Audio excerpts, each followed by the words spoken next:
Hey there, lovely soul. Welcome back to Noah's Stories. How have you been lately?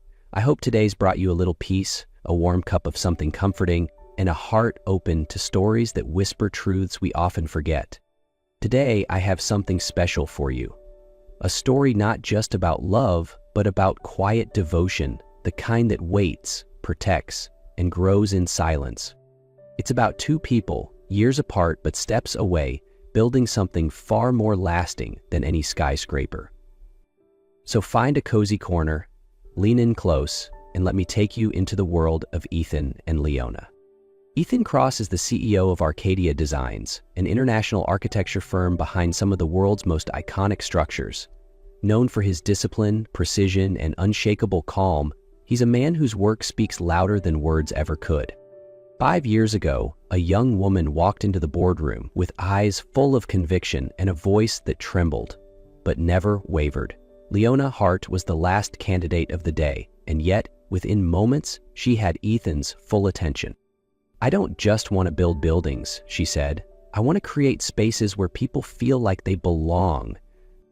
That sentence did something to Ethan, stirred something quiet and long forgotten. He hired her, and from that day forward, he loved her, in silence. For 5 years, Ethan watched her grow. He kept his distance, never crossing the professional line, but in every meeting, every glance across the office, every quiet moment where she laughed and didn't know he was listening, he fell deeper. He never told her, never even hinted. His love became a quiet devotion, expressed only through small, invisible acts of care that she never knew came from him. To Ethan, loving her from afar was enough, until it wasn't. Leona wasn't just a capable architect. She was a quiet light in the structured, often sterile world Ethan inhabited. She greeted everyone in the office with the same warmth, whether they wore suits or uniforms. On Monday mornings, she brought homemade banana bread for the janitorial staff, remembering their names, their kids, even the birthdays they didn't expect anyone to recall. Her kindness wasn't loud. It was consistent, intentional, and deeply human. Ethan noticed. He always noticed. He watched her comfort anxious interns, challenge senior executives without raising her voice, and defend community-first design proposals with passion that made people listen. While others focused on returns and metrics, Leona spoke about impact, how a space could uplift lives, how architecture could be about belonging, not just building. She reminded the boardroom that buildings were for people, not just profit. And every time she did, Ethan's admiration grew. And in silence, he found ways to support her. When Leona casually mentioned her laptop's slow processing to a colleague, she received a brand new upgrade that Friday. After a minor parking garage incident, her space was quietly reassigned to a safer, better-lit area near the exit. She never knew Ethan was behind it all. And she certainly didn't know that the scholarship her younger brother received, one her family had called a miracle, had come from a discreet donation made by Arcadia Foundation, orchestrated by Ethan himself. He never wanted recognition. Seeing her thrive, safe and smiling, was enough. In a world built on blueprints, deadlines, and margins, Leona Hart was the one design Ethan Cross couldn't perfect, but desperately wanted to preserve. It had been raining since the afternoon. The city was draped in thick mist and the heavy sound of falling rain. Most employees had left the office early after the weather alert, but Leona stayed behind, finishing the final touches on a design proposal for a community project. By the time she stepped into the parking lot, her old sedan, the one that had been with her since college, let out a few weary groans before falling completely silent. She tried again. Nothing. "Not tonight," she whispered, resting her forehead on the steering wheel, exhausted. At that moment, headlights cut through the darkness. A luxury car rolled to a stop nearby. The window lowered and a familiar deep voice called out, "Your car's down?" Leona looked up, startled. It was Ethan. She had never encountered him outside of work settings, let alone imagined him driving through the rain in the parking lot like this. "Yeah, looks like it gave up," she smiled weakly. "Come on, I'll take you home." Inside his car, the silence was strangely calming.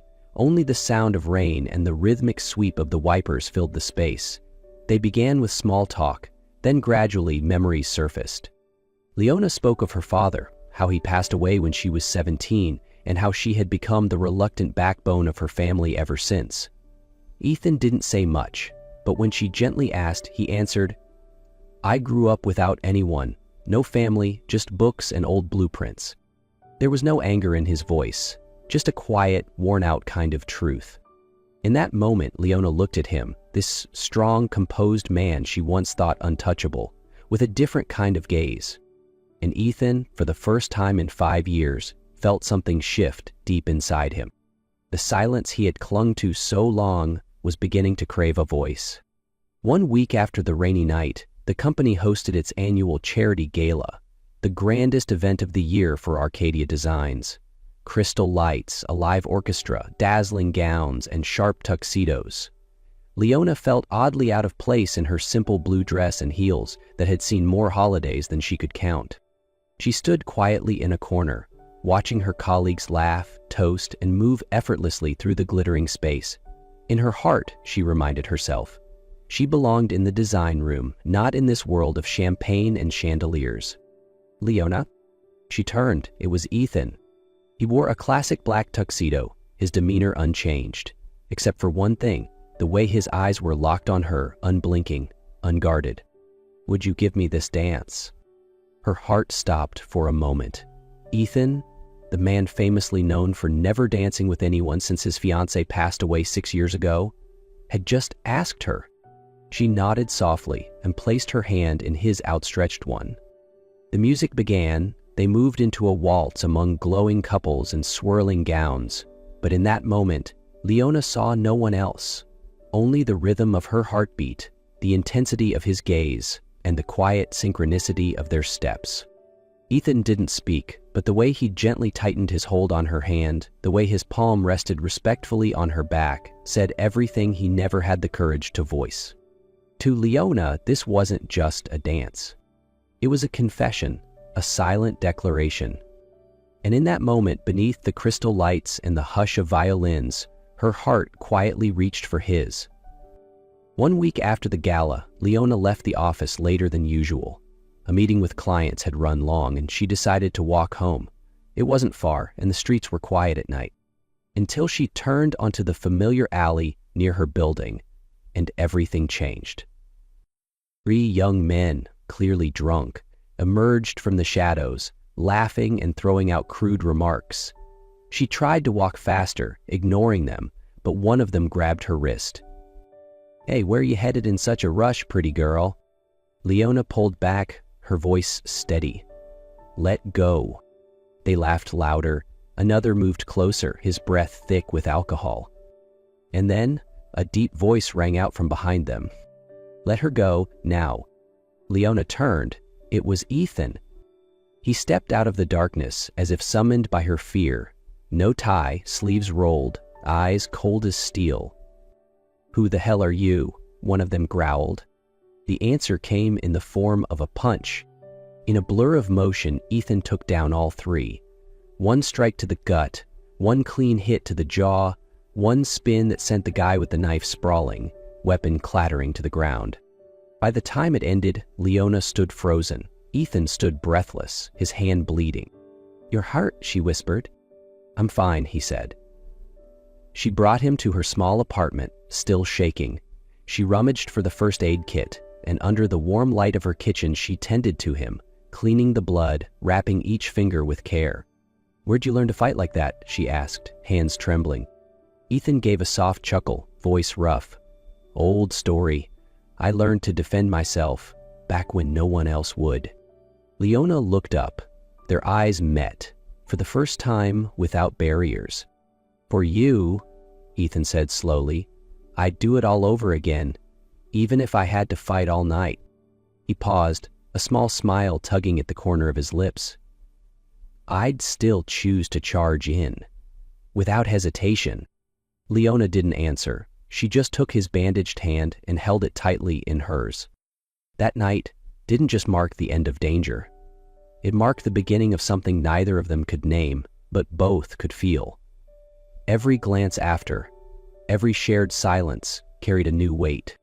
At work, they still kept a professional distance, but the way they looked at each other was no longer unconscious. Sometimes even the slightest accidental touch left them both in a long, lingering silence.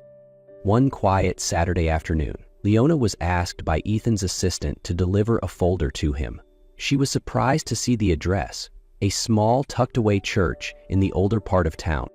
When she entered, the church was empty, only flickering candlelight and a familiar voice echoing in the stillness. Leona paused, hiding behind a wall near the main altar. "Give me the courage to love her the right way," Ethan's voice prayed. He was kneeling, clutching what looked like an old necklace in his hands. "Please, don't let me hurt her. I've already ruined too many things in my life, but with her, I just want to get it right." Leona covered her mouth, her heart pounding. This was the man the world saw as untouchable, yet in this moment, he was so fragile, so real, she could hardly breathe. She left quietly, placing the documents at the door without a word. But in her heart, she knew. She wouldn't wait any longer. This year, Ethan didn't plan a birthday party. He wanted a quiet evening at home, away from lights, from polite greetings, and from questions he wasn't ready to answer. When he opened the door to his apartment, everything was still and calm, as usual. But the moment he stepped into his bedroom, he froze. Leona was sitting on his bed, wrapped in a fiery red dress like flame itself, her hair loose, her gaze steady and unflinching. His heart nearly stopped. "Leona?" he whispered, almost not believing what he saw. She smiled, the gentle smile he had loved for so long. "I heard your prayer," she said softly, eyes locked onto his. He was speechless. There was nothing left to hide, nothing left to protect. Ethan stepped forward, slowly, afraid the dream would vanish. When his hand touched hers, something inside him unraveled. Their first kiss, after 5 years of silence and waiting, was not rushed, not desperate. It was simply two souls finally finding their way to each other. The next morning, soft sunlight poured through the large window. Leona rested her head on his shoulder, her hand gently entwined with his in silence. Neither of them spoke, there was no need. Just the warmth of their hands, the steady rhythm of heartbeats, and the quiet truth that they had finally found each other after everything. Ethan looked at her. Her hair spilled over her shoulder, her eyes softly closed as if still dreaming. She was both peace and fire. No distant promises, no definitions. Just her gaze, her breath was enough. And in his mind, he whispered, "For 5 years, I built empires, but loving her is the greatest thing I've ever created." One crisp autumn afternoon, Ethan took Leona to a small park on the outskirts of the city, a quiet place, far from traffic, filled only with golden leaves swirling beneath soft sunlight. They walked hand in hand, talking about simple things as if time didn't exist. When they reached a tall tree in the center of the park, Leona stopped in her tracks. There, nailed to the trunk, was a small wooden sign engraved with the words, "Will you build a life with me?" She turned. Ethan was already down on one knee, holding a tiny velvet box in his hand. "I don't have grand speeches," he said, his deep voice just slightly trembling. "Only a heart that's been yours for a very long time. Let me build something lasting. Not a tower, not a company, but a life. With you." Tears welled in her eyes before she could nod. "Yes," she whispered, "I do." The wedding took place a month later in a small garden surrounded by trees, dressed in shades of amber and red. Nothing extravagant, nothing loud, just family, a few close friends, and honest smiles. Leona walked toward him in a simple white dress, more radiant than any chandelier he had ever seen. When she placed her hand in his beneath the flower arch, Ethan knew no blueprint in the world could match this perfection. Their honeymoon was short, but unforgettable. A small villa perched on the cliffs of Santorini, late breakfasts overlooking the sea, quiet evenings wrapped in blankets, sharing childhood dreams. On the final night, Leona handed him a small gift box. Inside was a metal keychain shaped like a house under construction. Half finished, half complete. "We're still building, aren't we?" she smiled. Ethan held the gift tightly, eyes glowing with something deep and tender. "And we'll never stop," he replied. After they returned, Leona began to change, tired more easily, more emotional, often smiling to herself like she was holding a secret. A few weeks later, in their small kitchen, she placed a pregnancy test on the table with a handwritten note beside it. "We're building more." Ethan froze. He looked at her, then at the test, then back again, as if a single blink might make it all vanish. "Are you sure?" he asked softly. Leona nodded, eyes brimming with tears, but her smile steady. "We're going to have a baby." Ethan sat down, his face buried in her hands, his heart tightened with an emotion he had never known. In that moment he understood. Everything he had ever built in life, the fame, the empire, the towering buildings, none of it compared to the tiny life now growing inside her. The months that followed were a brand new journey, filled with nervousness, but overflowing with love. Ethan learned how to mix the perfect orange juice for Leona, got up early every morning to make breakfast, placed his hand on her belly every night, whispering silly, tender things to their baby. They read parenting books together, debated baby names, and cried the first time they heard the heartbeat through the ultrasound. One spring evening, sitting under their porch roof, Leona leaned her head on his shoulder and whispered, "I'm scared." "What are you scared of?" "That we won't be good enough, that we'll mess up." Ethan gently squeezed her hand. "I'm scared too, but if there's one thing I'm sure of, it's that we'll love this child with everything we have." She looked at him, eyes full of unshed tears. "We're building something that can't be drawn on paper." He nodded, "Something greater than any design." And as the night deepened, beneath a porch humming with spring wind, they quietly embraced the joy growing stronger each day, through heartbeats, through hope, and through a love that had once lived in silence, but had finally found its voice. And so, beneath that quiet porch, with new life on the way and love no longer hidden, Ethan and Leona began the most beautiful chapter yet. Not drawn on paper, not planned on blueprints, but built, moment by moment, with faith, laughter, and the courage to love out loud. Thank you for staying with me through this journey. If this story stirred something in you, even just a little, I hope you'll carry its warmth with you. Until next time, take care of your heart and keep believing in the quiet miracles.